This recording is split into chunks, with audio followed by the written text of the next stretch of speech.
Doctor గారు PET scan అనేది ఎప్పుడు చేస్తారు, ఇది ఎలా ఉపయోగపడుతుందో తెలియచేయండి అని అడుగుతున్నారు. ఈ ప్రశ్నకు న్యూక్లియర్ మెడిసిన్ నిపుణులు డాక్టర్ రాఘవ్ కశ్యప్ గారు సమాధానం అందిస్తారు. పెట్ స్కాన్ చేయాల్సిన సందర్భాలు కొన్ని ఖచ్చితమైన సందర్భాలు ఉంటాయి. క్యాన్సర్కి సంబంధించినంత వరకు మనకు చాలా క్లినిక్లో ఒక డాక్టర్ కూర్చున్నప్పుడు ఆయనకి చాలా క్వశ్చన్స్ ఉంటాయి. వాటిని ఆన్సర్ చేయడానికి, వాటికి సంబంధించిన జవాబులు తెలుసుకోవడానికి స్పెసిఫిక్గా పెట్ స్కాన్ వాడచ్చు. మొట్టమొదటిగా ఏంటంటే, కొన్నిసార్లు ఏదైనా కణితి కానీ ఒక గడ్డ కానీ ఏదైనా భాగంలో, శరీరంలోని భాగంలో ఉన్నప్పుడు అది క్యాన్సరా కాదా తెలుసుకోవాలంటే అది పెట్ స్కాన్ చేయొచ్చు. ఊపిరితిత్తుల్లో కానివ్వండి, లేదా ప్యాంక్రియాస్కి సంబంధించిన గడ్డలు కానివ్వండి, వాటిని ఎఫ్ఎన్ఎస్సి సూది పరీక్ష లేదా ఎఫ్ఎన్ఎస్సి చేయటం కానీ, బయాప్సీ చేయటం కానీ అంత సులువు కాదు. చేసినా కూడా కాంప్లికేషన్స్ వచ్చే ఛాన్స్ ఉంటుంది. కాబట్టి అటువంటి సందర్భాల్లో మనం పెట్ స్కాన్ చేసి ఏదన్నా డౌట్ ఉన్న ఏరియా కానీ, ఒక గడ్డ కానీ ఏదన్నా ఉంటే అది పెట్ స్కాన్ ద్వారా అది క్యాన్సర్ అయ్యే ఛాన్స్ ఎక్కువ ఉందా లేదా అనేది మనం తెలుసుకోవచ్చు. సో మొట్టమొదటి సిచ్యువేషన్ సందర్భం అది పెట్ స్కాన్ చేయడానికి, ఏదైనా గడ్డ క్యాన్సరా కాదా తెలుసుకోవడానికి ఉపయోగపడుతుంది. రెండవది ఏంటి అంటే, కొంతమందిలో రోగుల్లో గొంతులో కానివ్వండి, వేరే భాగాల్లో కానివ్వండి లింఫ్ నోడ్స్ లేదా కణితులు వస్తూ ఉంటాయి. వాటి నుంచి సూది పరీక్ష చేస్తే అది క్యాన్సర్ వల్ల వచ్చింది, క్యాన్సర్ అక్కడికి స్ప్రెడ్ అయింది అనేది మనకు తెలుస్తుంది. కానీ ఆ క్యాన్సర్ ఎక్కడి నుంచి వచ్చింది అనేది తెలియకుండా పోతూ ఉంటుంది. ఎండోస్కోపీ కానివ్వండి లేదా లారింగోస్కోపీ అని గొంతులో ఇటువంటి అక్కడంతా చూసినా కూడా దొరకకపోతే అప్పుడు క్యాన్సర్ ఎక్కడి నుంచి మొదలైందని తెలుసుకోవడానికి మనం పెట్ స్కాన్ అనేది చేసుకోవచ్చు. సో దీన్ని కార్సినోమా ఆఫ్ అన్నోన్ ఆరిజిన్ అని కూడా అంటారు. అటువంటి సందర్భంలో కూడా క్యాన్సర్ ఎక్కడి నుంచి వచ్చిందనేది తెలియనప్పుడు కూడా మనం పెట్ స్కాన్ అనేది చేసుకోవచ్చు. మూడవది, క్యాన్సర్ ఉన్న రోగులకు క్యాన్సర్ ఏ స్టేజ్ లేదా ఏ దశలో ఉందనేది తెలుసుకోవడానికి మనకి పెట్ స్కాన్ చాలా ఉపయోగపడుతుంది.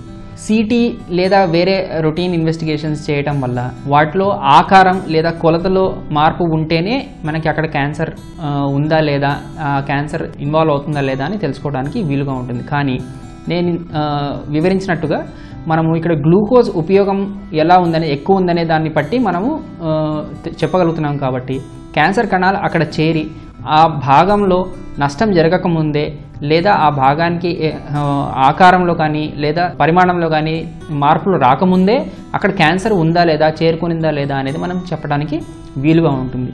సో దీనివల్ల కరెక్ట్ మనం స్టేజింగ్ అనేది క్యాన్సర్ పేషెంట్స్కి జరగటం అనేది ఉంటుంది. దీనివల్ల అడ్వాంటేజ్ ఏంటంటే, దీనివల్ల బెనిఫిట్ ఏంటంటే పేషెంట్కి విధికి తగినటువంటి ట్రీట్మెంట్, స్టేజ్ తగినటువంటి ట్రీట్మెంట్ అనేది ఇవ్వడానికి కుదురుతుంది. ఎవరిలో కీమోథెరపీ ఉపయోగపడుతుంది, ఎవరిలో కీమోథెరపీనే చేయాలి, ఎవరికి ఆపరేషన్ చేయటం వల్ల ఉపయోగం ఉంటుంది, ఆపరేషన్ చేసి మనం పూర్తిగా క్యాన్సర్ని తీసేయగలమా లేదా ఆ ఆపరేషన్ ఎక్కడైతే మొదలైందో అక్కడి నుంచి వేరే చోటకు ఆల్రెడీ వ్యాపించిన వాళ్ళలో కీమోథెరపీ లేదా రేడియేషన్ మాత్రమే ఇవ్వడానికి కుదురుతుంది, ఆపరేషన్ అనేది చేయడానికి ఉండదు.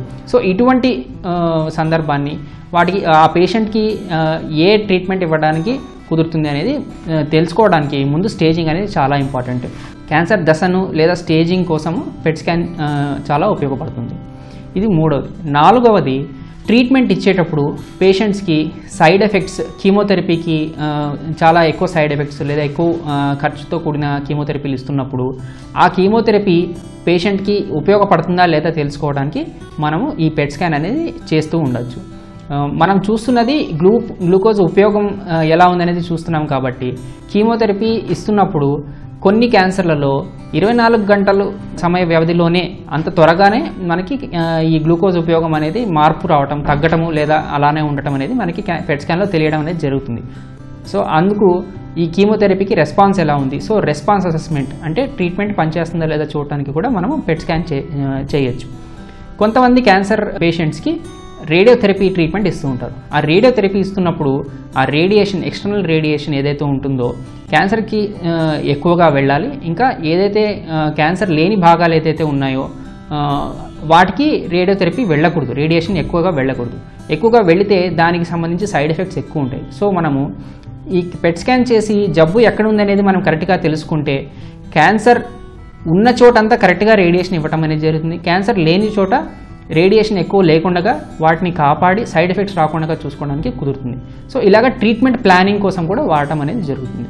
ట్రీట్మెంట్ అంతా అయిన తర్వాత క్యాన్సర్ పేషెంట్స్కి ఒక్కొక్కసారి బ్లడ్ టెస్ట్లో డౌట్ ఉంటుంది, ఒకసారి మళ్ళీ ఏమైనా తిరిగి వచ్చిందా అన్న డౌట్ అనేది మనకు ఒక్కొక్కసారి తెలుస్తూ ఉంటుంది. అటువంటి సిచ్యువేషన్లో నార్మల్ స్కాన్స్, అల్ట్రాసౌండ్ లేదా సిటీ స్కాన్స్ మనకి సరిపడ్డ ఇన్ఫర్మేషన్ ఇవ్వలేకపోయినప్పుడు అప్పుడు కూడా పెట్ స్కాన్ చేయడం వల్ల, ఎందుకంటే చాలా సెన్సిటివ్ కాబట్టి తొలి దశలోనే మనకి క్యాన్సర్ రికరెన్స్ని మనం తెలుసుకోవచ్చు కాబట్టి, సో ఈ పెట్ స్కాన్ చేయడం వల్ల రికరెన్స్ కూడా, అంటే రికరెన్స్ అసెస్మెంట్ కోసం కూడా ఈ పెట్ స్కాన్ అనేది ఉపయోగపడుతుంది. ఇలాగా ఒక క్యాన్సర్ పేషెంట్లో ఒక 6 లేదా 7 సందర్భాల్లో పెట్ స్కాన్ చేయడం వల్ల చాలా ఉపయోగాలు ఉంటాయి.